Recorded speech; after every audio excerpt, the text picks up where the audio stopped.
Okay, good evening, everybody. Tonight's halacha in Tanya. So last week we started learning the dinim of meat and milk, and we're learning, the various customs of, not mixing them together. You can't cook it, you can't eat it, you can benefit from it, having separate tablecloths, separate salt shakers, all that. And then we started learning about waiting for meat to milk. How long do you have to wait for meat to milk? So the custom is to wait 6 hours, but there's two reasons for that. Either because food gets stuck in your teeth, or because it takes 6 hours in the stomach to digest. And we learned that the difference is, there's two differences. What happens if somebody chewed meat but didn't swallow it? So then if you hold the reason is because of the digestive system, you didn't digest anything. So then it's only because of in the teeth. And then the other thing would be if you swallow something that's liquid. So then you don't have any chewing, but then you have it in the stomach. So the halacha is either one, you have to keep 6 hours for meat to milk.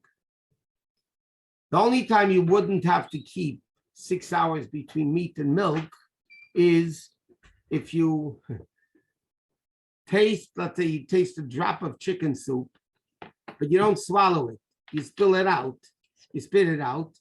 So then you don't have either reason. And if you don't have either reason, then you don't have to wait 6 hours.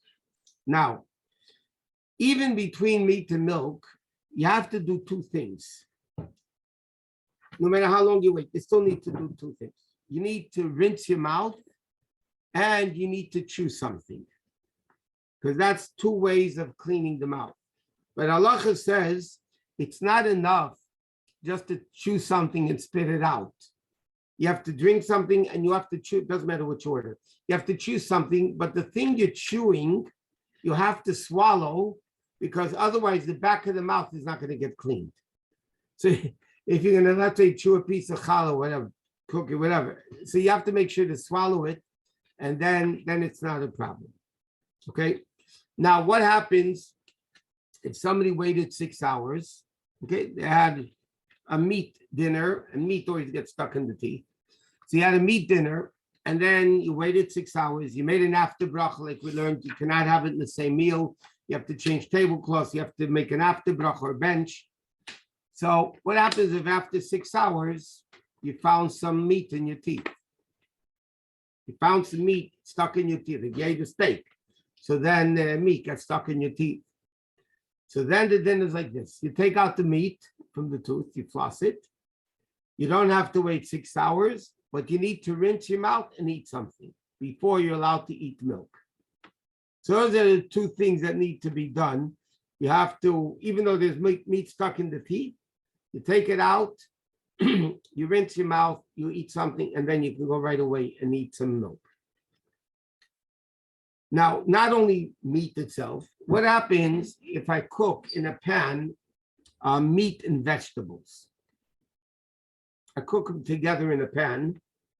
So even though the vegetables seemingly are paras, but the fact that they were cooked together, the vegetables become fleishiks that you have to wait 6 hours because they cook together. So the taste of the meat went into the vegetables. And this brings up a very, very practical point. And some people are realizing enough to ask a shaila. Some people don't even realize it's a shaila to ask. There is an assumption that must be made, unless if it's proven differently. And that is everything in a dairy restaurant is dairy, and everything in a meat restaurant is meat.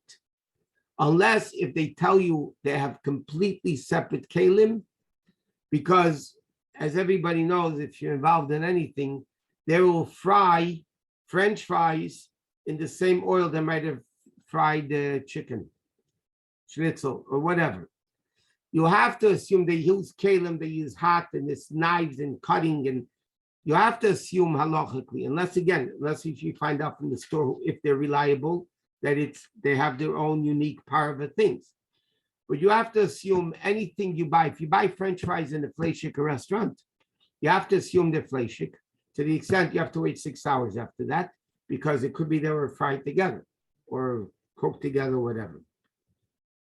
So that people should definitely be aware of, that anything in a halachic restaurant is halachic, anything in a dairy restaurant is dairy, and you need to just be aware that you have to wait the proper amount of time. Now, what happens if somebody cooked vegetables in a meat pot? There was no meat in the pot, but it was a meat pot, clean. Somebody cooked vegetables or vegetable soup or whatever in a halachic pot. There was no halachics in the pot. So the din is like this. If the pot was used that day for hot meat, you cannot eat what you bake in it together with cheese or milk. You could eat it right before, or you could eat it right after. If the pot wasn't used for halachics for 24 hours and you cooked parv in a pot, then you could even put cheese on it. And let me explain the practicalities of this din. And this happens by many people every week. Friday afternoon, you already baked your chicken, meat, whatever, in your oven. And now you want to bake a cake for Shabbos. The oven's clean. If the oven's not clean, then it's halachic for sure. Can't do anything about it. What happened? You have a clean oven, but you just baked chicken or meat in that oven and it wasn't covered. And now somebody baked a cake. That cake is parv. If you eat it, you do not have to wait any amount of time. You can eat milchiks right afterwards or right before it. But if the oven was used that day, because you did use the oven that day, and then you bake a cake, that cake is parv, but you cannot eat it together with milk. In other words, if you want a piece of cake with your coffee, and the coffee is dairy, milchik, you can't eat that cake together with the coffee. You can eat it before or after, right before, right after, but you cannot eat it together with the coffee. I'll give you another example, which happens very often.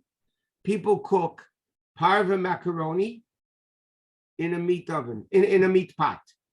They cook it in a meat pot. And then afterwards, a day later, whatever, they want to put cheese into the macaroni. Are they allowed to put cheese into the macaroni, which was cooked in a halachic pot, and it was clean? So the din is, if the pot was not used for hot meat for 24 hours, halachically, you could put cheese into the macaroni. If the pot was used that day within 24 hours, it was used for meat, then you cannot put cheese into the macaroni. Okay? But you don't have to wait 6 hours. You don't have to wait any amount of time, but you can't eat it together. And this is a very practical din. People make stuff, that parva things in a halachic pot. And again, then later they want to add milchiks to it, or drink it with milk, or something like that. You want to put cheese on top of a piece of bread. Challah, okay? You bake the challah, and this is another issue. What happens? You bake your halachics, you bake your meat in the oven on Friday, and you didn't cover the meat or the chicken, so it was uncovered. So there's steam, okay? And together with, you're running late, so you baked your challah at the same time the oven it was baking the chicken or the meat. And if the chicken and meat were not covered, that challah is halachic, which means if you eat the challah, you have to wait 6 hours. And you definitely cannot put any cheese on top of the challah, because the challah is fleishik. If you bake the challah right after the meat, or right before the meat, without us even after the meat. So again, the challah is not fleishik. You cannot, you don't have to wait 6 hours, but you cannot put meat onto the oven. Can a parve dish cooked in a clean fleishik pot and a parve dish cooked in a milchig pot? What do you want to know? If they are both not used for 24 hours, then you can mix the two together. If one of them was used, then it gets complicated. You have to. I need to know more details of that shaila that somebody just asked. Okay, but this is a very practical din, by the way, because people do bake cakes in a fleishik oven. They make macaroni or whatever in a fleishik pot, and the same thing would work in reverse. If somebody cooks macaroni in a milchig pot, and now later they want to add meat sauce, let's say, to it. So again, if the milchig pot was used within 24 hours, so the macaroni is not milchig, but you can't put fleishiks together with it. But otherwise, you could do it. Another interesting thing, which is very practical, if you have a fleishik meal, you ate a meat meal, and now after the meal, you want to take a cup of tea. Halachically, you're allowed to make that cup of tea in a dairy glass or dairy cup, because it's not, so it's called not by not, whatever, in halacha terms. But then you would be allowed to have a parva cup of tea or coffee, parv, in a milchig cup, even though you just ate fleishiks, because the tea doesn't, or the coffee does not become milchig because of that. Okay. Now, when do you count the 6 hours that you need to wait? We said you have to wait between meat and milk. We also learned that you can't have one meal that's going for 6 hours and have meat and milk in the same meal. You have to bench or make a bracha achrena, and after bracha, you have to change the tablecloth, and then. But when do you start counting the 6 hours? When you finish eating the meat or when you finish the meal? So the halacha is you start counting the 6 hours when you finish eating, not when you finish the meal. When you finish eating meat, that's when you start counting the 6 hours. So let's say you're sitting Shabbos afternoon by your meal and you're having cholent and all meat, and and after the meat, you're sitting there with the ice cream and tea and coffee, whatever, you're sitting there for another hour. You need to wait 6 hours from the time that you finish eating the meat, not the meal. So if you finished eating meat at 2 o'clock and the meal went on to 3, you can eat milchiks at 8 o'clock. You don't have to wait till 9 o'clock. Okay. The next thing over here. Okay, we said you have to move away. You have to take away. You have to make a bracha achrena. Okay. Then, what do you do with sick people? And the very practical question is, what do you do with little kids? How long do little kids have to wait between meat and milk? In Shulchan Aruch it says, it's an interesting thing. The poskim bring down that there are certain communities that waited an hour between meat and milk. And Shulchan Aruch says we don't do that. There are certain communities, like in Amsterdam and people that went out of Germany, they had a minhag, and everybody questions. Nobody, in halacha it says, nobody seems to know the source of where that comes from. But there are many Amsterdam Jews, I'm talking about from Jews or German Jews, that would only wait 3 hours after meat before eating there. They didn't wait 6 hours. They waited 3 hours. But again, halachically, all across the board, the halacha is you need to wait 6 hours between meat and milk. Now, in Shulchan Aruch it says that somebody who's sick, a chayla, For them, an hour is enough. Obviously, you need to rinse your mouth and eat something. You need to make an after bracha. But somebody that's sick, after an hour of eating meat, they're allowed to eat milk. This was very common when we were growing up in the olden days. The way they treated ulcers, somebody had a stomach ulcer, they would tell them to drink a lot of milk. They had to drink a lot of milk, otherwise they had stomach pains. So then it was very common, the Shiloh used to be asked, if a guy has an ulcer and he ate a meat meal, when can they have milk? So then the halacha was, because they're sick, so they were allowed to, if they rinsed them out and ate something, they were allowed to have milk an hour later. Today, again, if somebody's sick, halachically, they would be allowed to after an hour. But what do you do with kids? Okay, a baby ate dinner, and now, I'm talking a little baby, and now they want to go to bed and they need a bottle of milk going to bed. So how long do you have to wait for a child between meat and milk? So the din is like this: under 2, a baby that's under 2 years old, halachically has a din of a chayla, of somebody who's sick. Therefore, halachically 1 hour is enough.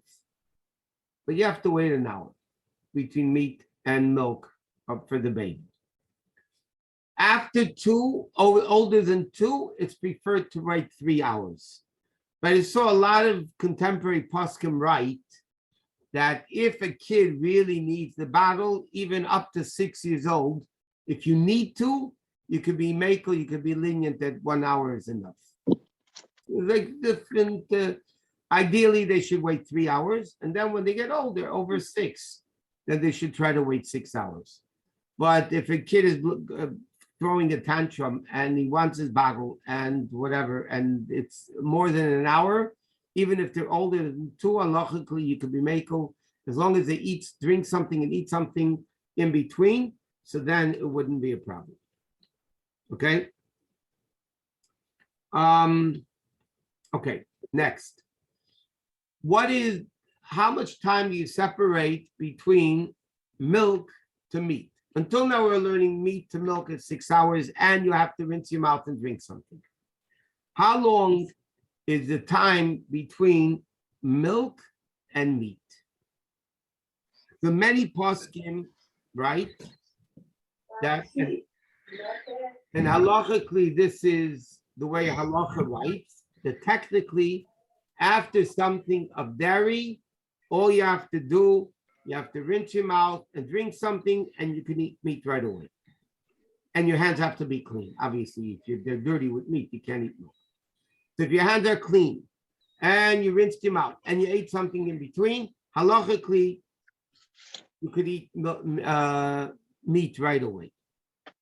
In Zayar, it says, okay, in Zayar, it says, you don't eat milk and meat in the same meal, meaning according to the Zayar, and the Rebbe brings us down, and therefore this is our custom, that you have to wait at least an hour between milk and meat. An hour, that means rinsing your mouth, eating something, making after bracha, and you have to wait at least an hour. This is very relevant coming up next week is Shavuos. So many times people come home from shul, they have a dairy meal, and then halacha says you have to eat meat also on the first day of Shavuos. So you have to eat meat also. So in Shulchan Aruch it says you have to be careful to make sure to have the proper separation between milk and meat. But then according to our minig, and that's based on the Zohar, and that's what many poskim write should be done, and that's what many poskim say you need to do. And that is, you wait an hour, again, from the time you finished eating, not being benched, finished eating the milk or the cheese or whatever it is, you wait 1 hour, and then you're allowed to eat meat if you rinsed your mouth and ate something. Now, if somebody ate hard cheese, okay, hard cheese is halachically cheese that aged 6 months. Cheese that aged 6 months. Then it's like meat to milk, and you have to wait 6 hours. So if somebody ate what's called blue cheese, Parmesan cheese. They write, there's a whole list. I don't have it in front of me now. There's a whole list of 6-hour cheeses. If you eat those cheeses, because they're hard cheeses, then you need to wait 6 hours before you eat meat.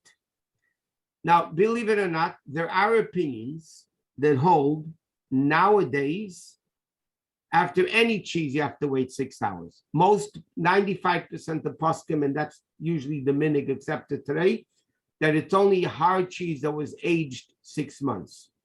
But after, let's say, you eat a pizza, which is not Parmesan cheese, it's regular, whatever cheese they use, it's not 6-hour cheese.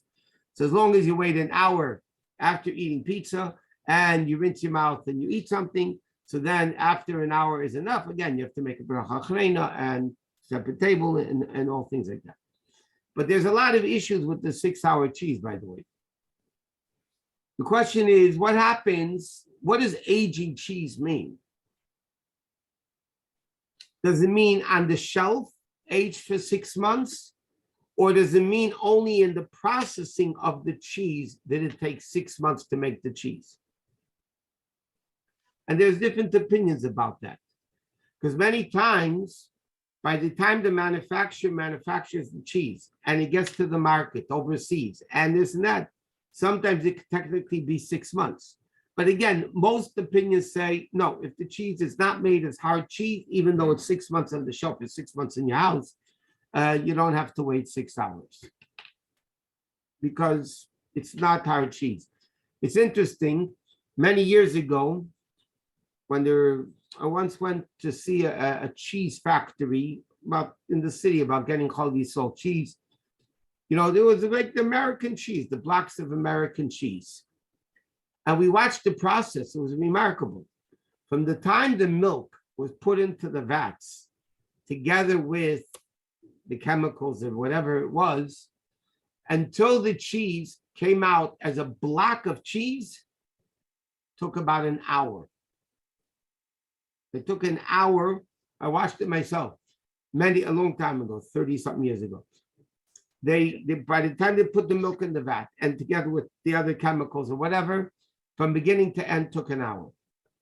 But there are opinions that say that hour is like 6 hours aging. But again, I told you most people don't agree with that, and they say that if it's not a hard cheese, then like the yellow cheeses is not something that you have to wait 6 hours for, because it doesn't take that long to digest and things like that.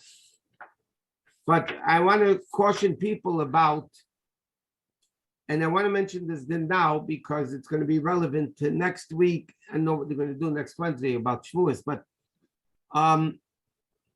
normally as a rule, we mentioned we don't kasher from milchiks to fleishiks or from fleishiks to milchiks.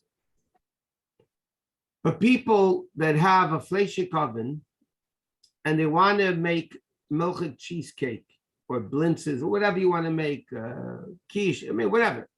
You want to make milchik of food in a fleishik oven. What's the process of doing it?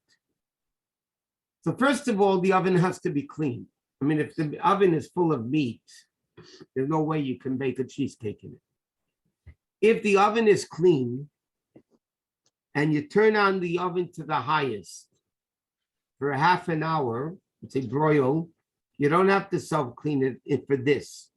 There's a whole reason, halacha, teira bala, whatever, there's a reason for this in halacha. If the oven is clean and you turn on the oven to broil, which is the highest, not self-clean, even you don't need self-clean, to broil for half an hour, halachically you can make the cheesecake in that oven. And then when you finish with the milchiks, and you